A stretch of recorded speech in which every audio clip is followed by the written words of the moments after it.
নমস্কার, আমি doctor Rituparna Das, consultant interventional pain physician. আজকে আমরা যে বিষয়ে আলোচনা করব সেটা হচ্ছে ফ্রোজেন শোল্ডার। ফ্রোজেন শোল্ডারের আক্ষরিক অর্থ হলো জয়েন্ট জমাট বেঁধে যাওয়া।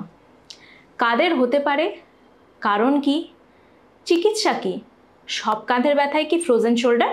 আসুন আজকে আমরা এই বিষয়ে আলোচনা করি। প্রথমে চলে আসি শোল্ডার জয়েন্ট। শোল্ডার জয়েন্ট একটি সাইনোভিয়াল জয়েন্ট। এটি মূলত তিনটে হাড় দিয়ে তৈরি। এই হাড়টাকে বলা হয় হিউমেরাস, এইটাকে বলা হয় কলার বোন বা ক্ল্যাভিকল, আর এই পিছন দিক থেকে আরেকটা বোন আসে, সেটাকে বলা হয় স্ক্যাপিউলা। এই তিনটে বোন শোল্ডার জয়েন্ট তৈরি করে। এটা বিভিন্ন লিগামেন্ট এবং ক্যাপসুল দ্বারা সাপোর্টেড থাকে এবং বিভিন্ন মাংসপেশি এসে এর উপরে এটাকে স্টেবিলিটি দেয়। তো ফ্রোজেন শোল্ডার কি? ফ্রোজেন শোল্ডার হচ্ছে শোল্ডার জয়েন্টের আড়ষ্ট ভাব। এটার কারণ কি? এটা কোনো কারণ ছাড়াই হতে পারে। এটা মূলত শোল্ডার জয়েন্টে যে ক্যাপসুল থাকে তার প্রদাহজনিত কারণে ক্যাপসুলটা টাইট হয়ে যায় এবং আঠার মতো এটা সেটে যেতে পারে। এর ফলে হাত নাড়ানো মুশকিল হয়ে যেতে পারে। এটা কাদের হতে পারে?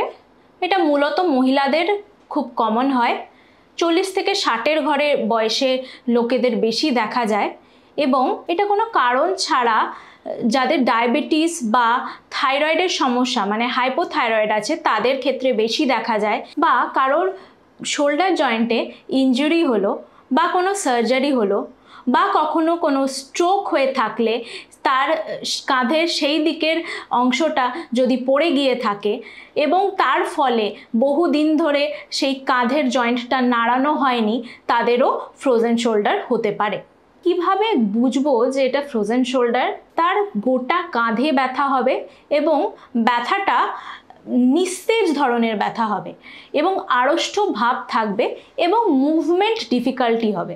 মুভমেন্ট ডিফিকাল্টি অর্থাৎ আমরা শোল্ডার জয়েন্টে আমরা বলে থাকি যে দু ধরনের মুভমেন্ট আছে। একটা বলা হয় অ্যাক্টিভ মুভমেন্ট, যেখানে আমরা নিজের হাতটাকে তুলছি বা নাড়াচ্ছি, সেটাকে বলা হয় অ্যাক্টিভ মুভমেন্ট, এবং প্যাসিভ মুভমেন্ট, যেখানে হচ্ছে অন্য কেউ আমার হাতটাকে তুলছে, নাড়াচ্ছে, মুভমেন্ট করছে। তো এই ফ্রোজেন শোল্ডারে এই দুটো মুভমেন্টই রেস্ট্রিক্টেড হবে। এবার চলে আসি স্টেজিংয়ে। ফ্রোজেন শোল্ডারের মূলত তিনটে স্টেজ। ফার্স্ট স্টেজকে বলা হয় ফ্রিজিং স্টেজ, যেখানে আপনার ব্যথা বাড়বে এবং জয়েন্টের আড়ষ্ট ভাবটা বাড়তে থাকবে। এটা আপনার 6 সপ্তাহ থেকে 9 মাস পর্যন্ত থাকতে পারে। দ্বিতীয় স্টেজ, এটাকে বলা হয় ফ্রোজেন স্টেজ, যেখানে ব্যথাটা আস্তে আস্তে কমতে শুরু করবে কিন্তু আপনার জয়েন্টের আড়ষ্ট ভাবটা কন্টিনিউয়াস থাকবে। এটা 2 মাস থেকে 6 মাস অবধি থাকতে পারে।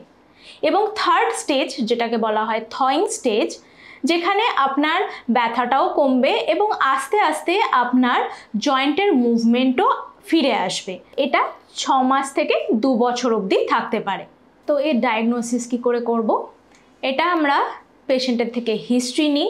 হিস্ট্রিতে বিভিন্ন সাইন অ্যান্ড সিমটমস দেখি, তারপরে ক্লিনিক্যাল এক্সামিনেশন করি। এই ক্লিনিক্যাল এক্সামিনেশনের দ্বারা আমরা শোল্ডার জয়েন্টের আরও বিভিন্ন ধরনের যে কারণ আছে সেইগুলোকে রুল আউট করি। ধরুন কোনো মাংসপেশি যদি ছিঁড়ে যায় বা জয়েন্টের অস্টিও আর্থ্রাইটিস থাকে, সেই সব কারণে ব্যথা কিনা আমরা এই ক্লিনিক্যাল এক্সামিনেশন দ্বারা এইগুলোকে রুল আউট করি। এছাড়াও বিভিন্ন টেস্ট যেমন এক্স-রে, এমআরআই, ইউএসজি, এইগুলো দিয়ে আমাদের ফার্দার ডায়াগনোসিসে হেল্প হয়। এছাড়া কিছু ব্লাড টেস্ট করি, যেটা থেকে প্রদাহজনিত কারণে কোনো আর্থারাইটিস আছে কিনা সেটা আমরা রুল আউট করি। তাহলে আমাদের এম অফ ট্রিটমেন্ট কি? প্রথমত এই ব্যথাটা কমানো এবং দ্বিতীয়ত শোল্ডার জয়েন্টের যে মুভমেন্ট এটাকে স্বাভাবিক করা। 90% অফ পেশেন্টের এই ফ্রোজেন শোল্ডার আস্তে আস্তে নিজে থেকেই সেরে যায়, কিন্তু 10% অফ পেশেন্টের এটা দীর্ঘস্থায়ী হতে পারে। তো দেখে নিই আমরা এর ট্রিটমেন্ট কী অপশান আছে। ট্রিটমেন্টের মধ্যে ঠান্ডা গরম সেক আমরা ব্যবহার করতে পারি। এছাড়াও ব্যথার ওষুধ এবং নার্ভের ওষুধ ব্যবহার করতে পারি ব্যথাটা কমানোর জন্যে। এছাড়া ফিজিক্যাল থেরাপি, বিভিন্ন এক্সারসাইজ দ্বারা মুভমেন্টটাকে আমরা ইমপ্রুভ করতে পারি। এছাড়াও বিভিন্ন পদ্ধতি আছে, অ্যাকুপাংচার, টেন্স, এরকম বিভিন্ন থেরাপি আছে। এবার এইসবের মাধ্যমেও যদি আমার ফ্রোজেন শোল্ডারের ব্যথাটা না কমে, তখন আমার কি অপশন? প্রথমত স্টেরয়েড ইনজেকশন। স্টেরয়েড ইনজেকশন আমরা যে ক্যাপসুলটা আছে সেই ক্যাপসুলের ভিতরে দিই, তাতে প্রদাহজনিত কারণে যে আঠার মতো সেটে গেছিল ক্যাপসুলটা, সেই প্রদাহটা কমে এবং আস্তে আস্তে ক্যাপসুলটা ছেড়ে যায় এবং ব্যথাটা কম হয়। এই স্টেরয়েড ইনজেকশনটা আমরা আল্ট্রাসাউন্ড মেশিনের মাধ্যমে সেই ক্যাপসুলের ভিতরে দিই। অনেকে ভাবেন যে স্টেরয়েড ইনজেকশন দেওয়া হচ্ছে, এর অনেক সাইড এফেক্ট আছে, কিন্তু আমি বলে রাখি এই স্টেরয়েড ইনজেকশনটা আমরা জয়েন্টের ভিতরে দিচ্ছি। যদি আমরা এই স্টেরয়েড ইনজেকশন ব্লাডে দিতাম তাহলে অনেক সাইড এফেক্ট দেখা যেত, কিন্তু যেহেতু আমরা স্পেসিফিক্যালি ওই জয়েন্টের ভিতরে দিচ্ছি সেই কারণে এই স্টেরয়েড ইনজেকশনের সাইড এফেক্ট কিন্তু খুব একটা নেই। সেকেন্ড অপশন হচ্ছে ক্যাপসুলার হাইড্রোডাইলেটেশন বা প্রোলোথেরাপি। এখানে কি করা হয়? এখানে স্যালাইন বা ডেক্সট্রোজ জাতীয় ফ্লুইড সেই ক্যাপসুলের ভিতরে আল্ট্রাসাউন্ড মেশিনের দ্বারা ইনজেক্ট করা হয়। তাতে যে ক্যাপসুলের সেই টাইট ব্যাপারটা আছে সেটা আস্তে আস্তে ছেড়ে যায় এবং আঠা ভাবটা ছেড়ে যায় এবং ক্যাপসুলের ডাইলেটেশন হয়। তার ফলে মুভমেন্ট রেস্ট্রিকশনটা নর্মালাইজ হয় এবং ব্যথাটাও কমে। তৃতীয় অপশন হলো ভিস্কো সাপ্লিমেন্টেশন। আমরা হায়ালুরনিক অ্যাসিড ইউজ করে থাকি। এইটা আমরা জয়েন্টের মধ্যে ইনজেক্ট করি, এটা জয়েন্টের লুব্রিকেশনটাকে বাড়ায়। এত কিছু পদ্ধতির পরও যদি ফ্রোজেন শোল্ডার থেকে থাকে তাহলে লাস্ট অপশন হচ্ছে আমাদের সার্জারি। কিন্তু 99% মানুষেরই ফ্রোজেন শোল্ডার বিনা সার্জারিতেই চিকিৎসা সম্ভব। কিন্তু আবারও বলছি, সব কাঁধের ব্যথাই কিন্তু ফ্রোজেন শোল্ডার নয়।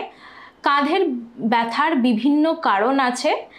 আপনার যদি কোনো কাঁধে ব্যথা হয়ে থাকে অনেক দিন ধরে, তাহলে আপনি আপনার নিকটবর্তী কোনো পেন ফিজিশিয়ানের কাছে যান এবং কী কারণে কাঁধের ব্যথা হচ্ছে তার ডায়াগনোসিস করুন এবং তার যথাযথ ট্রিটমেন্ট নিন।